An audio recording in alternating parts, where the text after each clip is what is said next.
और उसके तदुपरांत गुरुदेव से गुरुमंत्र प्राप्त करने के उपरांत दक्षिणा देना हमारा कर्तव्य बनता है। जब तक गुरुदेव से गुरुमंत्र प्राप्त किया और उसकी दक्षिणा हमने अर्पण नहीं की, तब तक हमें उस दीक्षा का कोई फल प्राप्त नहीं हो सकता। वो दीक्षा अधूरी दीक्षा मानी जाती है। कहने का तात्पर्य यह है कि दक्षिणा कोई धन रुपया नहीं है। अब गुरुदेव जो भी मांग ले वही दक्षिणा है। ध्यान दीजिए इधर, गुरुदेव जो भी मांगने वही असल दक्षिणा है। जैसे आपने एक कथा सुनी होगी एकलव्य की। एकलव्य जैसा गुरु भक्त कोई हो ही नहीं सकता है। एकलव्य ने जबकि द्रोणाचार्य से कोई दीक्षा थोड़ी ना ली, पर एकलव्य का महाराज उन्होंने देखा, दूर से ही शिक्षा ग्रहण कर ली, मूर्ति स्थापित कर ली और करने लगे आराधना। तो अब हुआ क्या, जैसे ही गुरुदेव ने देखा कि ये तो अर्जुन को पीछे छोड़ देगा, गुरुदेव ने दक्षिणा में मांगा कि तुम अगर मुझे कुछ देना चाहते हो तो अपना अंगूठा काट कर मुझे दो। एकलव्य ने अंगूठा प्राप्त करा दिया। तो कहने का तात्पर्य यह है, गुरुदेव जो भी मांग ले वही असल दक्षिणा है। जैसे ही सुतीक्षण ने गुरुमंत्र प्राप्त किया, उसके तदुपरांत सुतीक्षण कहता है, प्रभु मैं आपको क्या दक्षिणा दूं? अगस्त मुनि ने कहा रहने दो, ठीक है जाओ, तुम्हारा कल्याण। नहीं प्रभु बताओ क्या चाहिए।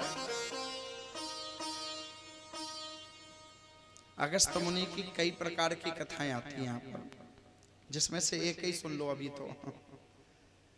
तो जैसे ही ये कहा, बोले ठीक है गुरुदेव।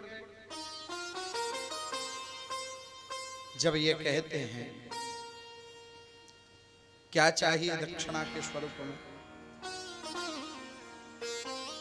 क्या सुन, अगर देना चाहता है तो एक दिन मैं जिनकी सेवा करता हूं न राम को यहां ले आने, और जब तक राम को लेकर ना आए तब तक आश्रम पर कदम मत रखना। बोले ठीक है। जब तक उनको लेकर ना आए तब तक इस आश्रम पर कदम मत रखना। बोले ठीक है। जैसे ही इतना कहा, सुतीक्षण चले। सुतीक्षण ने विचार किया कि एक दिन भगवान यहाँ आने वाले हैं, मैंने गुरुदेव से कई बार सुना है, इस आश्रम पर तो प्रभु आएंगे। अब सुतीक्षण ने अपना स्थान गुरु आश्रम से पहले ही मार्ग में तय कर लिया। आएंगे तो राम जी इसी मार्ग से ना, तो सबसे पहले वहीं और साधना करना आरंभ कर दी। जब साधना आरंभ कर दी तो एक दिन परात पर प्रभु श्री राम भैया लखनलाल और माता जानकी को लेकर भगवान पहुंचे।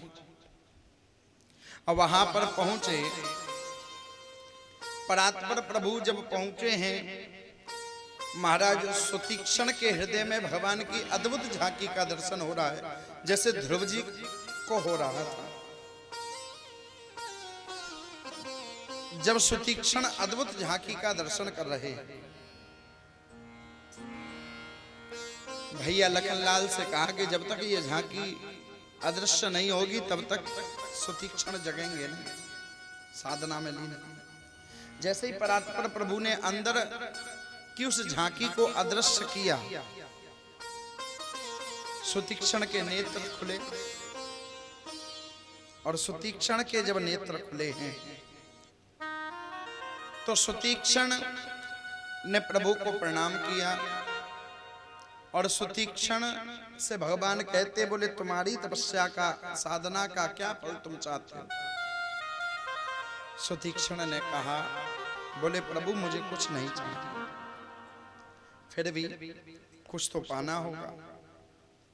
सुतीक्षण ने कहा, अस अभिमान जाहे जन भोरे, मैं सेवक रघुपद पद मोरे।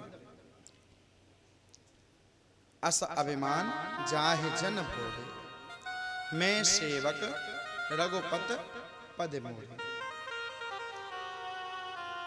जैसे ही इतना कहा, मेरी प्रीत सदैव आपके चरणों में लगी रहे, मैं सदैव आपके भजन में तत्पर रहूं। सुतीक्षण अपने गुरुदेव के पास लेकर आज प्रभु को चला है, और सुतीक्षण जैसे ही चला, सुतीक्षण ने जाकर आवाज लाई, गुरुदेव गुरुदेव बाहर आओ। और अगस्त मुनि जैसे ही बाहर आए तो अगस्त मुनि से कहा, मैं आपकी दक्षिणा लेकर आया हूं, और दक्षिणा के स्वरूप में राम और लक्ष्मण से आज मिला दूं। दक्षिणा लेकर आया। परात्पर प्रभु राम और लखनलाल ने अगस्त मुनि को प्रणाम किया। अब यहां पर बहुत सुंदर भाव है। भगवान तो ब्रह्म है और अगस्त मुनि को प्रणाम कर रहे हैं। क्यों कर रहे हैं? क्योंकि भगवान जिस मानुष लीला को करने आए हैं, वहां पर भगवान बताना चाहते हैं कि जगत में आकर बिना संतों की चरण सेवा के जीव का कल्याण नहीं हो सकता है। राम जिस मार्ग को तय करना चाहते हैं, उस मार्ग में संतों की कृपा ही अद्भुत है। महाराज, सुतीक्षण एक ऐसा भक्त हुआ जिसने अपने गुरुदेव को रघुनाथ से मिला दिया। तो आवश्यक नहीं है, ये कथा हमें शिक्षा प्राप्त करा रही है, आवश्यक नहीं है कि गुरुदेव ही भगवान से मिलाने वाले हैं। कहीं कहीं शिष्य भी गुरु को भगवान से मिला दिया।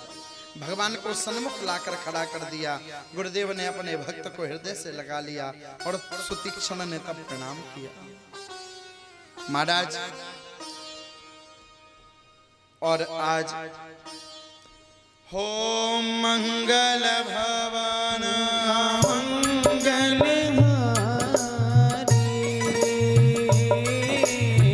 द्रवहो सुदशरथ अजर बिहारी। राम सिया राम जय जय राम। राम सिया राम जय जय राम।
सुतीक्षण को जो दिया, अस अभिमान जाहि जन भोरे। और इधर भगवान परात्पर